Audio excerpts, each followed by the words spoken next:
من يضلل الله فما له من هاد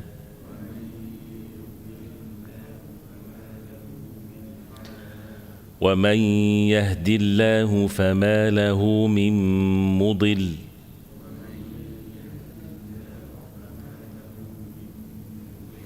أليس الله بعزيز ذي انتقام.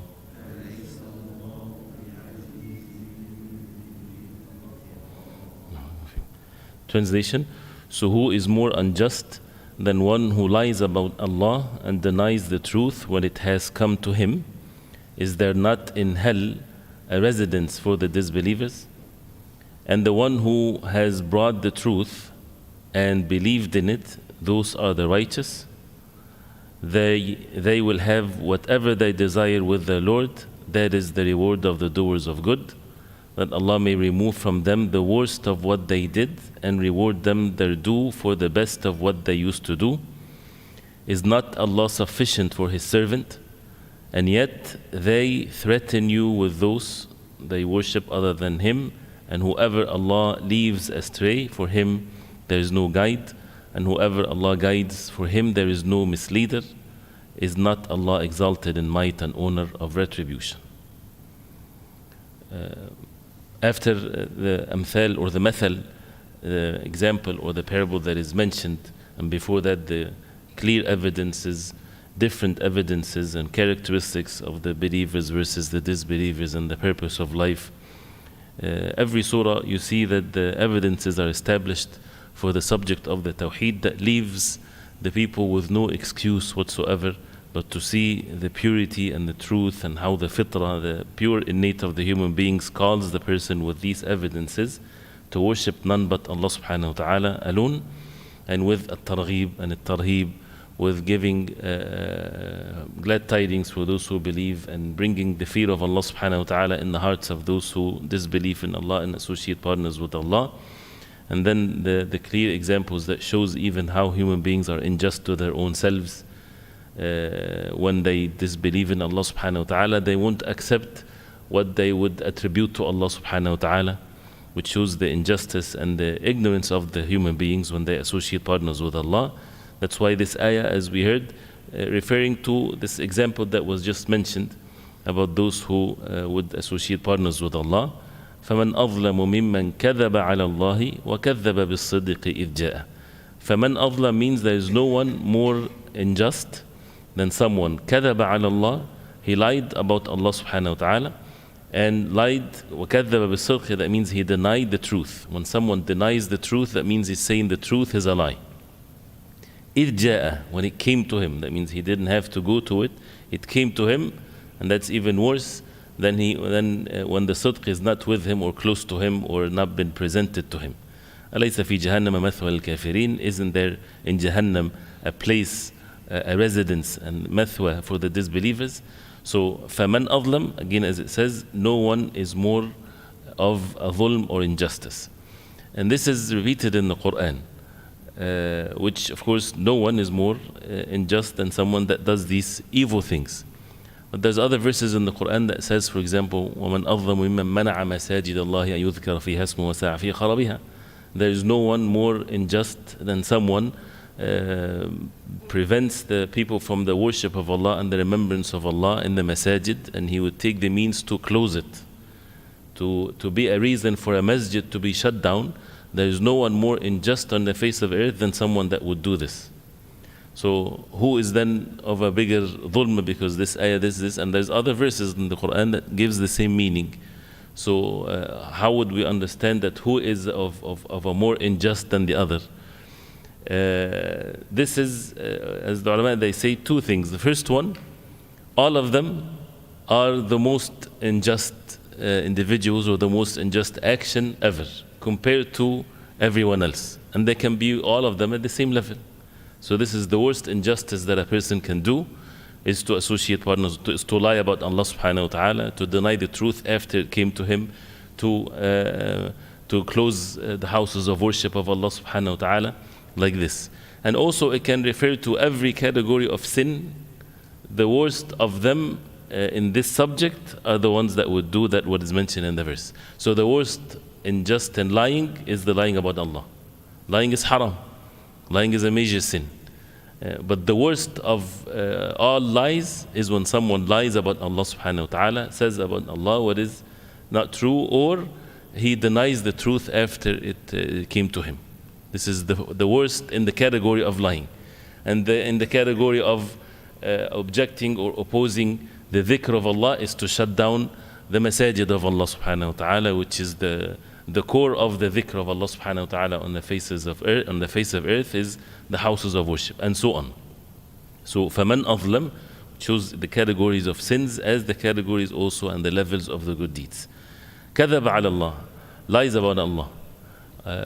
When people say things about Allah without wahy, without revelation from Allah, they attribute to Allah subhanahu wa ta'ala partners, they attribute to Allah subhanahu wa ta'ala a wife, son, deficiencies, weaknesses, all kinds of things. And all these false religions, even if it started to be true from the prophets of Allah, but they distort or they change when they lie about Allah. And it's levels, of course. But if the seed of lying about Allah is there, it doesn't stay small.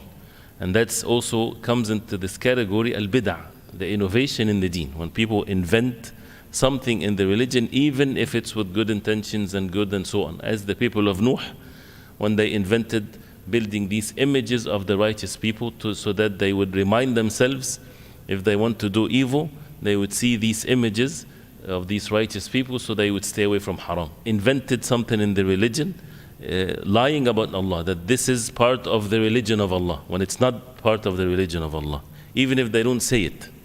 That's why we have to be extremely warned against bid'ah, innovation in the deen. This is a foundation in our religion. Why? Because it doesn't stay small. Plus, what's the seed of it? What's the source of it? Why would a person do something in the religion that it wasn't done by the Prophet ﷺ, is not part of the deen of Islam, the imma of this deen, the ulama of the ummah? Why would a person do that, even if it's good intentions? This comes into this category. Al-qawlu ala Allahi bil-ilm, to say about Allah without knowledge, which is basically lying about Allah. Even though in the ayah it refers mainly for those who associate partners with Allah, but as we say that if you want to cure someone from a disease, you cure it from the source of it. So lying about Allah subhanahu wa ta'ala, saying that this is deen when it's not, saying this is haram when it's not haram, saying this is halal when it's not halal. So everything is perfected by Allah subhanahu wa ta'ala. فَمَنْ أَظْلَمُ مِمَّنْ كَذَّبَ عَلَى اللَّهِ وَكَذَّبَ بِالصِّدْقِ إِذْ جَاءَ, and denied the truth, which is what the Prophet ﷺ brought to them, the wahy from Allah, the Quran, and the way of the Prophet ﷺ. And you see here, إِذْ جَاءَ. كَذَّبَ بِالصِّدْقِ, to deny the truth in itself is an evil action. But see how it's even worse when the sidq, when the truth came to the person. So this is how evil it is. And it came to them, the Prophet ﷺ conveyed it to them. أَلَيْسَ فِي جَهَنَّمَ مَثْوًى لِلْكَافِرِينَ. Then the question comes, which is repeated, or different questions in istifham in these verses, that gives only one answer to establish the truth, which means, isn't there in Jahannam mathwa? Al-mathwa is the abode or the place there is no movement from it. You won't leave it anymore. It's just something that a person would stay there and he would stay there forever. So أَلَيْسَ فِي جَهَنَّمَ مَثْوًى لِلْكَافِرِينَ, isn't there in Jahannam a place or abode, or they would stay in it forever to the disbelievers? The answer, of course, is yes. So basically the question here means there is in Jahannam a place for the disbelievers forever, but the question makes it very or much stronger than just making the statement. And al-kafirin, those who disbelieved, and if you put it in this context very clearly, they disbelieved after the truth came to them. They attributed to Allah subhanahu wa ta'ala things without knowledge. And it's amazing that when people do not even question this, when people, even their beliefs, where did you get your belief from? They have no idea where that come from. It's just they believe that Allah, for example, has a son. Where is that? Nothing whatsoever. Not even evidence is in what is being distorted. And the like of that. And the same thing with idols. They're building images to worship besides Allah. Who told you to do this? Where's that authority comes from Allah subhanahu wa ta'ala for them to do so? And the next ayah, وَالَّذِي جَاءَ بِالصِّدْقِ وَصَدَّقَ بِهِ أُولَٰئِكَ هُمُ الْمُتَّقُونَ.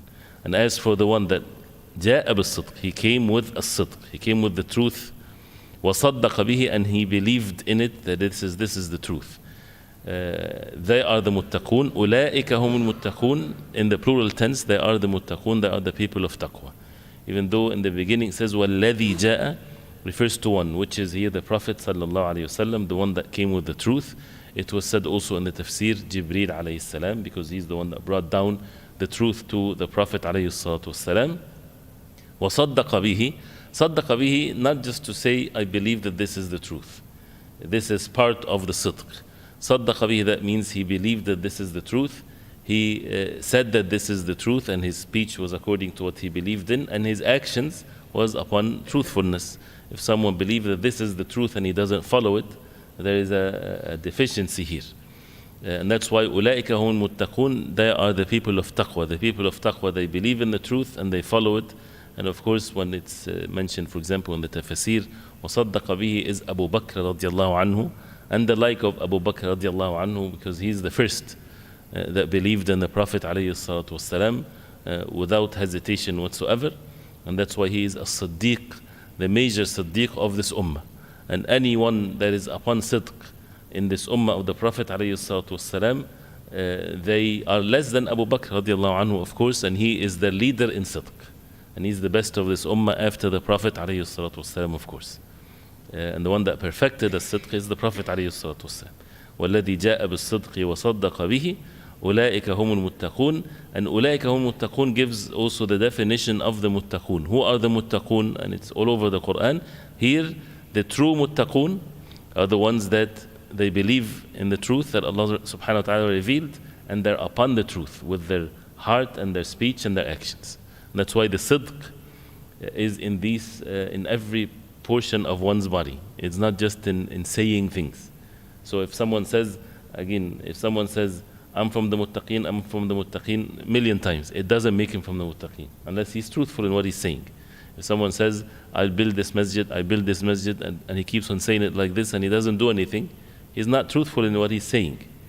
He has to do something so that it matches with what he says and matches with what he believes. So therefore the muttaqun are those who believe in the truth and they acted upon the truth by shielding themselves from the punishment of Allah, by being obedient to Allah and staying away from what Allah subhanahu wa ta'ala forbade. So also makes it very clear. These two verses, as you see the previous one, those who lied about Allah subhanahu wa ta'ala and denied the truth, and the next verse, those who were upon the sidq and they believed in it.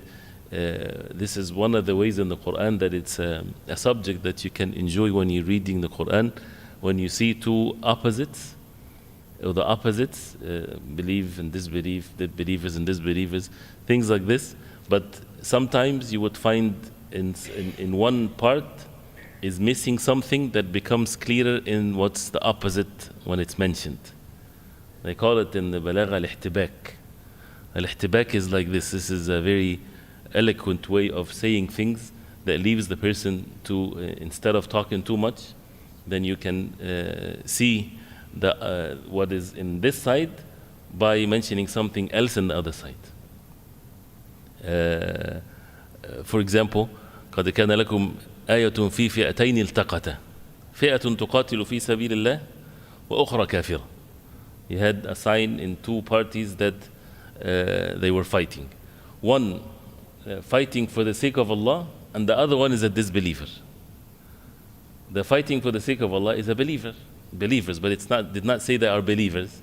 It's just sufficient that it says they fight for the sake of Allah. The other one, the opposite, is kafira. It did not say on others they do not fight for the sake of Allah. Just kafira, disbelievers, is sufficient. So you would find from the two, you can look at that example or that statement, and you can explain more things, and you can say many things, but just what is mentioned is very brief. And this is what they call it al-ihtibak. And here also you can go on and on with this. Sometimes the verses will talk about the believers in some characteristics, and then the opposite of that of the disbelievers in maybe one or two characteristics, which this equivalent to the other one, and you can expand so much in benefits in this. So this is something that is very interesting and amazing when a person reads the Quran and see the two opposites and then start to compare. What is the characteristics of the believers and what are the characteristics of the disbelievers, and how it's not exactly the same opposites, so that a person would get it from his own self. And of course referring to the books of tafsir in this. Then Allah subhanahu wa ta'ala says, لَهُمْ مَا يَشَاءُونَ عِنْدَ رَبِّهِمْ ذَلِكَ جَزَاءُ الْمُحْسِنِينَ. The people upon the truth, the Prophet ﷺ and those who believed in the Prophet ﷺ, for them, مَا يَشَاءُونَ عِنْدَ رَبِّهِمْ, whatever they wish, whatever they will, عِنْدَ رَبِّهِمْ, by their Lord, which is in Jannah. And if it's عِنْدَ رَبِّهِمْ, that is sufficient for them. عِنْدَ رَبِّهِمْ, with their Lord. And if it's with the Lord, that means it's the everlasting desire. And that is ذَلِكَ جَزَاءُ الْمُحْسِنِينَ. And it did not say عِنْدَ Allah, it says عِنْدَ رَبِّهِمْ, to point into the significance of the rububiyyah, which comes into the provisions and sustenance and security and all kinds of attributes. ذَلِكَ جَزَاءُ الْمُحْسِنِينَ. That is the jaza, or the recompense of the muhsineen, the good doers. So the muhsineen are the muttaqeen, are those who believe in the truth and they believe in it and they act upon it. All of that is the al-ihsan, to worship Allah as if you see Allah, and if you don't see Allah, you know that Allah subhanahu wa ta'ala is seeing him. And then muhsineen, every time is mentioned, it's al-ihsan with the ibadah to Allah subhanahu wa ta'ala, and al-ihsan ila al-khalq, to also have ihsan to the creation of Allah, to the people, to the human beings. And then also لِيُكَفِّرَ اللَّهُ عَنْهُمْ أَسْوَأَ الَّذِي عَمِلُوا وَيَجْزِيَهُمْ أَجْرَهُمْ بِأَحْسَنِ الَّذِي كَانُوا يَعْمَلُونَ. All of that is the reward of the sidq and the taqwa and al-ihsan. So that Allah subhanahu wa ta'ala يُكَفِّرُ عَنْهُمْ. Lam here, lam al-ta'lil. So why is that? So that Allah subhanahu wa ta'ala will expiate عنهم, from them, أسوأ الذي عملوا, the worst of what they did will be expiated. These people upon the truth, and they're good doers and the people of taqwa, but they're human beings, so maybe they had things in their past before they were upon the truth, in disbelief, associating partners with Allah, and then they believed, or even if they fell into a sin and they repented to Allah, Allah subhanahu wa ta'ala will expiate the worst of the actions. And وَيَجْزِيَهُمْ, and He would recompense for them أَجْرَهُمْ, their reward, بِأَحْسَنِ الَّذِي كَانُوا يَعْمَلُونَ, with the best of what they used to do. That means their actions of goodness, they would be given the best of the rewards of it. The rewards are also varies in many different levels. So when the people of al-ihsan wa taqwa and al-sidq, the rewards are multiplied by these actions. So when we know that al-hasana bi-ashri amthaliha, the good deeds is multiplied by 10 to 700 to more multiplications of the reward. How can these or how can a person elevate himself in the action itself? When it's done with taqwa. إِنَّمَا يَتَقَبَّلُ اللَّهُ مِنَ الْمُتَّقِينَ. That when a person is doing this act, he should do it with ihsan, with goodness, as if he sees Allah subhanahu wa ta'ala, and if he doesn't see Allah, he knows that Allah is seeing him, with taqwa, according to exactly what Allah subhanahu wa ta'ala wants from him, and with sidq, with truthfulness, that he's doing this for the sake of Allah, seeking the pleasure of Allah subhanahu wa ta'ala in the hereafter, which is al-ikhlas, and to follow the way the Prophet sallallahu alaihi wasallam, which is the taqwa and al-ihsan. If he does this, then the rewards are far more than someone that does the same action but not as quite as in these characteristics being established. And the overall characteristics of the person of taqwa and al-ihsan by itself makes the person's actions multiplied in high rewards. Like, and we mentioned this example before, it's when someone is doing a trade. If your ra's al-mal, if the capital is $10 and you make 10%, is different than if your capital is $1 million and you make 10%. So the more you have of good deeds and righteousness, the more that your profit from the good deeds is higher than when someone has less. And with the action itself, also a person who have less, he can get so much rewards if he focus so much on the action that he does to be upon the taqwa wal ihsan and so on. وَيَجْزِيهُمْ أَجْرَهُمْ بِأَحْسَنِ الَّذِي كَانُوا يَعْمَلُونَ. Then after that, Allah subhanahu wa ta'ala, another beautiful question that leaves the person with nothing but to rely upon Allah subhanahu wa ta'ala only, and nothing and no one else. أَلَيْسَ اللَّهُ بِكَافٍ عَبْدًا. It's a question. Isn't Allah subhanahu wa ta'ala بِكَافٍ عَبْدًا, suffice for His slave Muhammad sallallahu alayhi wa sallam and those who follow the Prophet ﷺ? The answer is definitely yes. And al-kafi here, that means he is the only one that is needed. Al-kifaya is sufficiency, there is no need for anyone else. These idol worshippers, they worship the idols because they need something from them. Even if they need it from Allah, they need it through them. And the same thing, anyone that people, even when they interact with each other, the hearts of the believers, they only rely upon Allah subhanahu wa ta'ala, even if they take the means, knowing that Allah subhanahu wa ta'ala suffice for them. أَلَيْسَ اللَّهُ بِكَافٍ عَبْدًا. And abda, is Muhammad sallallahu alayhi wa sallam. But it says abdahu. It did not say أَلَيْسَ اللَّهُ بِكَافٍ Muhammad sallallahu alayhi wa sallam. And the significance of that is that Allah subhanahu wa ta'ala mentioned the Prophet alayhi salatu wasalam with the highest level of goodness and the best characteristics of being abd to Allah subhanahu wa ta'ala, that this characteristics is what made the Prophet alayhi salatu wasalam, Allah subhanahu wa ta'ala suffice for him.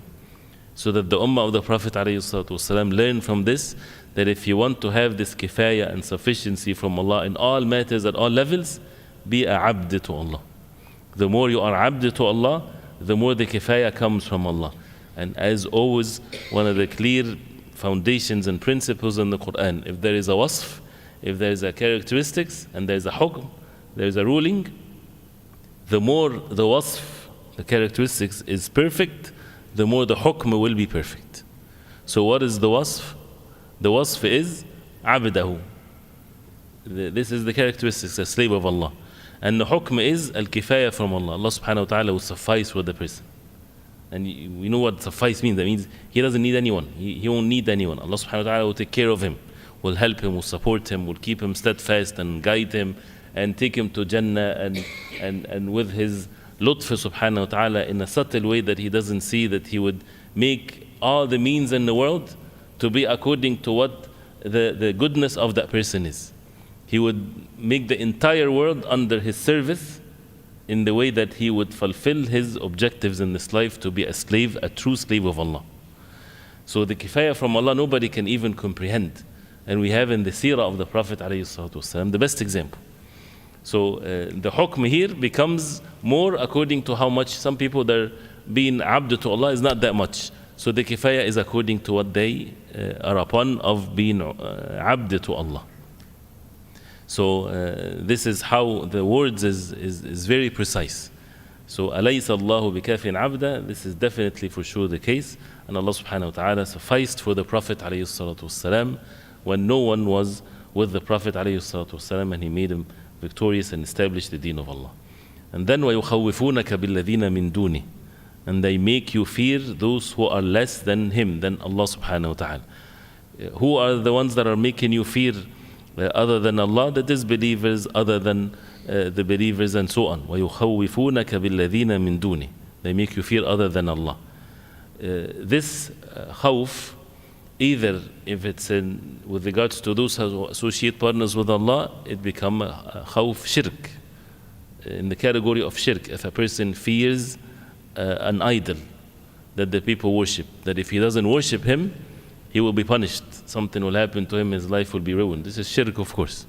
This is how the disbelievers, they fear their idols. Or it can be in the category of sin. If someone fears other than Allah, so he would commit a sin. He would commit a sin, disobeys Allah because of the fear of less than Allah, and anyone is less than Allah subhanahu wa ta'ala. Or if it's the normal fear, someone threatens your life, you have something inside which is the normal thing, the normal reaction. There's no harm in it, but you push that with أَلَيْسَ اللَّهُ بِكَافٍ عَبْدًا, by relying upon Allah and taking the proper means and so on. Allah subhanahu wa ta'ala would remove that away. So وَيُخَوِّفُونَكَ بِالَّذِينَ مِن دُونِهِ, with those who are less than Allah subhanahu wa ta'ala. وَمَنْ يُضْلِلِ اللَّهُ فَمَا لَهُ مِنْ هَادٍ, whoever Allah subhanahu wa ta'ala deviates, فَمَا لَهُ مِنْ هَادٍ, he has no had, he has no guide whatsoever. No one can guide the one that Allah subhanahu wa ta'ala misguides.